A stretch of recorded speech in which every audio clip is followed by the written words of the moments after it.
मंगलसूत्र। मंगलसूत्र सिर्फ एक गहना नहीं, ये एक ऐसा बंधन है जो एक लड़की को एक रिश्ते में सदैव के लिए बांध देता है। एक ऐसा दायित्व है जो एक ही पल में उसे समझदार बना देता है। अपनी माँ पर सब कुछ छोड़कर बेफिक्र रहने वाली वो लड़की कब अपने ससुराल वालों की जिम्मेदारी ले लेती है, ये कोई नहीं समझ पाता। और ये ताकत उसे देती है ये मंगलसूत्र। आज की कहानी एक ऐसी ही लड़की श्वेता की है जो शादी के बंधन में बंधने वाली है। बचपन से ही पारुल ने अपनी बेटी को संस्कारों से पाला पोसा और बड़ा किया था। ये तेरी शादी सिर्फ तेरा ही नहीं, मेरा भी इम्तिहान है बेटा। वहाँ अगर तुझसे कोई भी गलती हुई तो मेरे संस्कारों पर सवाल उठाए जाएंगे। अपने घर जाने वाली है बेटा तू, अपने मायके की इज्जत रखनी है तुझे। वहाँ कोई कुछ भी बोले सुन लेना बेटा। अब सास और ननद तो दो चार बात बोलेंगी ही, उनका तो हक होता है बोलने का।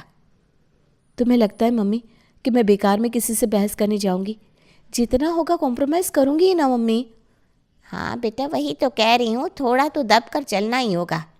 लड़की जब अपना मायका छोड़ के अपने ससुराल जाती है तब उस पर दो दो घरों की जिम्मेदारी आ जाती है, एक पति के घर की और एक पिता के घर की, और उसे उन दोनों जिम्मेदारियों को निभाना पड़ता है। एक बार के लिए मायका छूट जाए पर ससुराल नहीं छूटना चाहिए। बचपन से ही तुम मुझे ये चीज़ सिखा रही हो मम्मी, अब समझ गई मैं। अरे तुम फिक्र मत करो, मैं सब देख लूँगी। मैं तो सोच रही थी कि वहाँ मुझे तुम्हारी बहुत याद आएगी, तब मैं क्या करूँगी? मैं ना सीधा यहीं आ जाऊँगी, ठीक है ना? देख रही है कितनी नादान है ये लड़की। ये समझी तू बेटा, अब तू यहाँ ऐसे नहीं आ सकती। मेरा मतलब है ये घर तेरा तो रहेगा, पर यहाँ आने के पहले तुम्हें एक बार अपनी सास से परमिशन लेनी होगी। एक बार अपनी सास से पूछ लेना बेटा, अगर वो बोले तभी आना। हाँ, हम तो तेरे माँ बाप हैं, माँ बाप ही रहेंगे, पर इन चीज़ों के कारण वहाँ दिक्कत नहीं होनी चाहिए। इस घर में तू बस पली बड़ी है बेटा, असली घर तो तेरा वही है। मायका किसका अपना हुआ है जो तेरा होगा। यह असमंजस पता नहीं कब ख़त्म होगा। ऐसा कभी हो सकता है क्या मम्मी कि भगवान एक बच्चे को एक ऐसे घर में पैदा करते जो उसका ही नहीं है, और उस घर में 25-26 साल रहने के बाद उसे पता चले कि अब उसे कहीं और जाना है और उसे अपना घर मानना है? यही मेरा घर है मम्मी, तुम भी ना सच्ची कुछ भी बोलती हो कभी कभी। बेटा तू ऐसे मत बोल, मुझे घबराहट होने लगती है। अरे ठीक है ना पारुल, हमारे सामने ही तो बोल रही है लड़की, तू बिना बेचारी को बोलने ही नहीं देती। एक तो हमारी श्वेता पहले से इतनी सीधी है, ऊपर से तू उसे डरा रही है। देख बेटा, जहाँ तक हो सके कॉम्प्रोमाइज़ करना, लेकिन इसका ये मतलब नहीं कि अपना ही दम घोट लेना। वहाँ जब कुछ लगे कि गलत हो रहा है तो समझाना अपनी सास को, अपने पति से बात करना। शुरू के दिनों में तो देख बेटा एडजस्टमेंट करनी पड़ती है, क्योंकि नई जगह है, उनकी रहन सहन बोल चाल हर चीज़ों में फ़र्क होगा। पर धीरे धीरे तू भी उन्हें समझने लगेगी और वो भी तुझे सब एडजस्ट हो जाएंगे। तेरी माँ का रहने दे से तो शुरू से ही हर छोटी छोटी बातों में घबराने की आदत है। आपको लग रहा होगा कि पारुल एक बुरी माँ है जो अपनी बेटी पर प्रेशर डालकर उसे कमज़ोर कर रही है, पर वो एक बुरी माँ नहीं थी। श्वेता पारुल की इकलौती बेटी थी और पारुल अपने पहले बच्चे की शादी कर रही थी, और वो भी बेटी की। इसलिए जितना श्वेता घबराई हुई थी उससे 10 गुना ज़्यादा पारुल डरी हुई थी कि कहीं कोई गलती ना हो जाए। और ऐसे ही हो जाती है श्वेता की शादी, तो बहू बनकर श्वेता आ जाती है केतकी के घर। एक मिनट भाभी, इतनी आसानी से आप ये चौखट कैसे लांग देगी? फेरे हो गए, इसका ये मतलब नहीं कि घर में एंट्री मिल गई आपको। हमारे घर की एक परंपरा है, नई बहू को एक रस्म करनी होती है, उसके बाद ही वो घर में प्रवेश कर सकती है, और वो रस्म ही उसकी किस्मत तय करती है। बताइए ना दीदी, क्या करना है? ज़मीन पर रखे जाएंगे बड़े बड़े थाल, एक एक करके आपको सारे थाल को उठाना है और एक दूसरे में डालकर एडजस्ट करना है। और ऐसा करने में बर्तनों से अगर आवाज़ आई, मतलब आपके आने के बाद घर में बर्तन ही बजेंगे और कुछ नहीं होगा। ऐसे कैसे बच जाएंगे बर्तन? अभी भी घर की सत्ता केतकी के हाथों में ही है। अब श्वेता पर एक प्रेशर बन गया था जिस कारण उसकी हथेली में पसीना आने लगता है। तभी धीरे से कमल कहता है, डर अक्सर हमारी बुद्धि को कमज़ोर कर देता है। अपने घर पर भी तो आप बर्तन एडजस्ट करती होंगी ना, यहाँ भी कर लोगी। बस ये ध्यान रखिएगा कि ये थाल पीतल के हैं, इसलिए भारी है, तो दोनों हाथों का इस्तेमाल कीजिएगा। अपने पति की बात सुनकर श्वेता को ज़रा हिम्मत मिलती है और वो किसी तरह एक थाल पर दूसरा थाल रखकर एडजस्ट करने की कोशिश करती है। पर यह काम इतना आसान नहीं था। ना ही श्वेता को इसकी कोई प्रैक्टिस थी और जाकर आखिर में उसके हाथ से एक छूटकर गिर ही जाती है।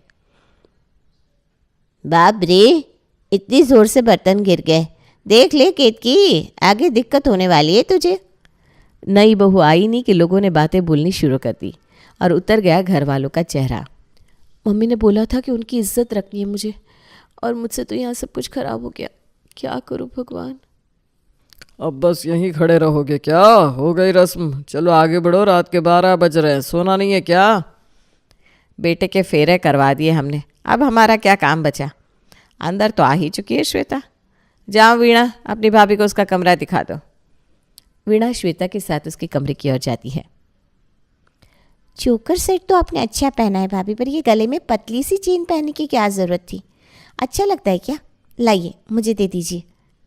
ये तो मेरी फेवरेट है, पर अगर दीदी को मना कर दिया तो पता चला बात और बिगड़ गई। मुझसे जो कबाड़ा हुआ है उसे ये चेन ही सुधार सकती है। हाँ हाँ दीदी, बिल्कुल ले लीजिए। वीणा अपनी ननद को अपनी फेवरेट चेन उतार कर देती थी और अपने कमरे में चली जाती है। अगली सुबह, मम्मी जी खाने में क्या बना लूँ, आपको क्या पसंद है? पापा जी क्या खाना चाहेंगी? और दीदी? देख बहू, तेरे पापा को धनिया की चटनी के साथ ही खाना खाने की आदत है, तो चटनी बना लेना।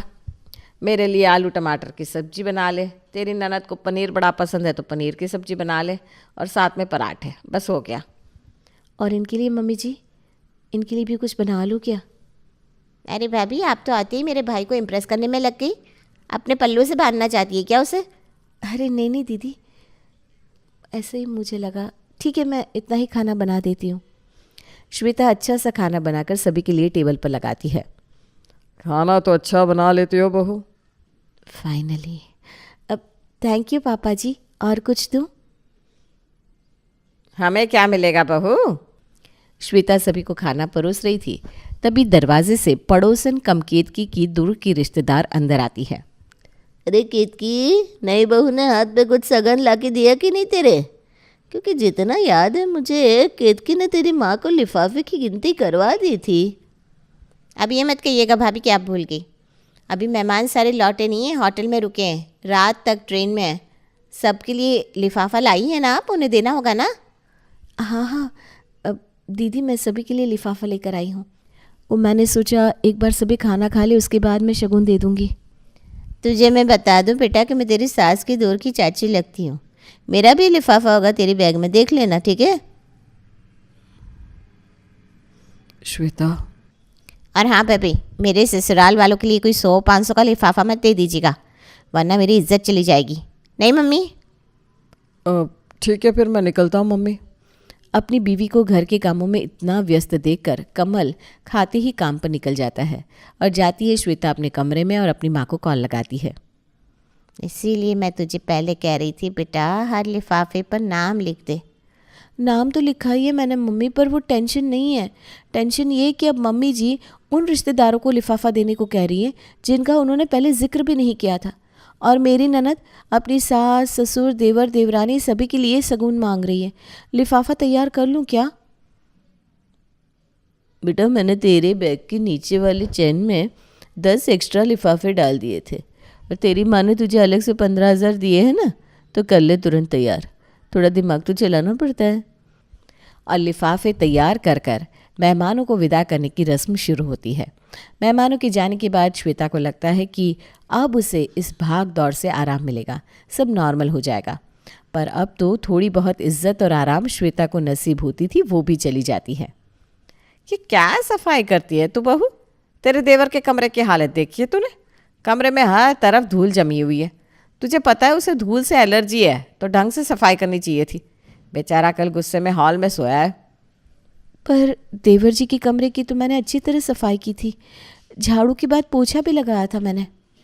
वो तो तू कह रही है ना बहू, सफाई की है वो दिखनी भी तो चाहिए। करण ठीक ही कहता है, अगर भाभी को कुछ करना ही नहीं था तो अपने घर पर रहती, यहाँ आई क्यों?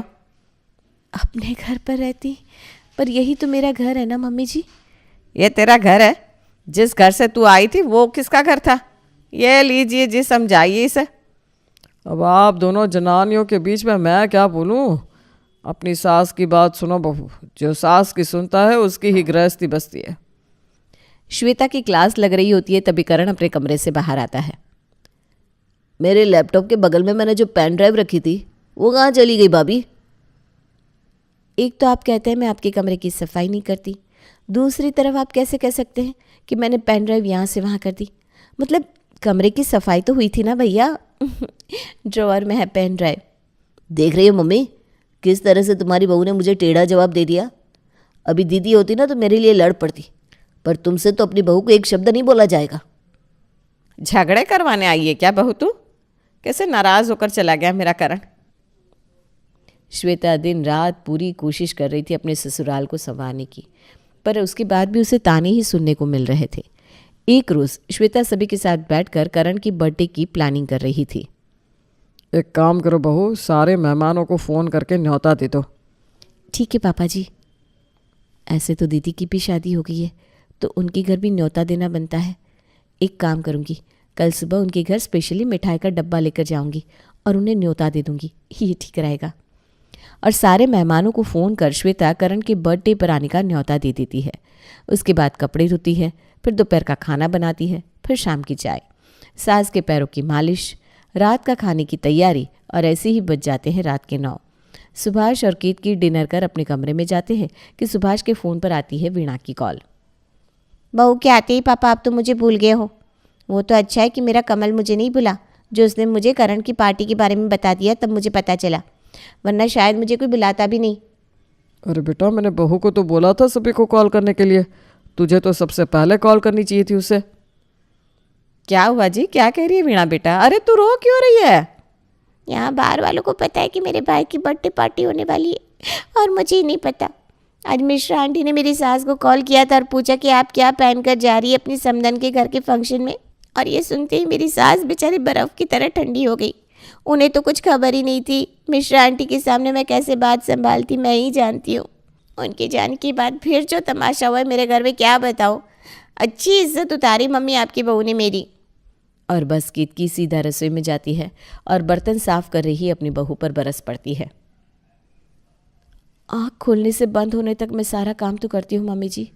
आपको और पापा जी को मैंने भगवान का दर्जा दिया, देवर जी को अपने बेटे समान माना है, और वीणा दीदी को उनके मायके में कोई तकलीफ ना हो उसका भी मैं पूरा ध्यान रखने की कोशिश करती हूँ, फिर भी ये सुनने को मिल रहा है। श्वेता रोते हुए अपने कमरे में जाती है, जहाँ कमल ये सब देखता तो है पर कुछ कहता नहीं। रोती रोती श्वेता सो जाती है और अगली सुबह अपने मायके निकल जाती है। श्वेता तू यहाँ अचानक कैसे बेटा? सब कुछ ठीक तो है? शादी की है ना मम्मी तुमने मेरी, मुझे कोई त्याग तो नहीं दिया। बेटी तुम्हारे घर आई है, ना पानी पूछा ना तबीयत पूछी। पूरे 3 महीने बाद तुमने मुझे देखा और पूछ रही हो कि मैं यहाँ कैसे?